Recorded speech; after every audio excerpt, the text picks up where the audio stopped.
शाम का समय था। विजयनगर के दरबार में शांति छाई हुई थी। तभी एक बेचैन पहरेदार दरबार में दौड़ता हुआ आया और यह खबर सुनाई कि राजकोष का एक बड़ा हिस्सा रातों रात गायब हो गया है। खजाने को भारी ताले और दिन रात की कड़ी सुरक्षा के बावजूद चोर ले भागे। राजा बहुत चिंतित हो गए और मंत्रियों से समस्या का समाधान पूछने लगे। मुझे जवाब चाहिए, राजा ने गुस्से में कहा। इतनी कड़ी सुरक्षा के बावजूद कौन इतना साहसी है जो मुझसे चोरी कर सकता है? मंत्री घबराहट में आपस में फुसफुसाने लगे। तभी तेनालीराम मुस्कुराते हुए आगे आए।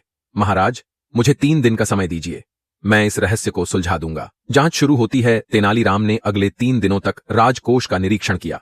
उन्होंने पहरेदारों से बात की और आसपास के इलाके का गहराई से अध्ययन किया। तेनाली ने एक विचित्र बात नोट की। खजाना हर पूर्णिमा की रात को गायब होता था और फिर भी ताले पर कोई निशान नहीं मिलता था। एक रात तेनाली ने खजाने की सुरक्षा के लिए गुप्त रूप से पहरा दिया। अपने हाथ में दीपक लिए वे कोष के पास छुपकर बैठ गए। आधी रात के करीब उन्होंने हल्की हल्की आवाज सुनी। कोष के पास की जमीन थोड़ी थोड़ी हिल रही थी, जैसे नीचे कुछ चल रहा हो। तेनाली को एहसास हुआ कि चोर ऊपर से नहीं बल्कि नीचे से घुस रहे हैं। अगली सुबह तेनाली ने कुछ सैनिकों को चुपचाप बुलाया और खजाने की बाहरी दीवार के पास खुदाई करने का आदेश दिया। थोड़ी मेहनत के बाद उन्होंने भूमिगत सुरंगों का जाल खोज निकाला जो सीधे खजाने तक पहुंच रही थीं। ये सुरंगें बहुत चालाकी से पत्थरों और मिट्टी से ढकी हुई थीं ताकि वे प्राकृतिक लगें।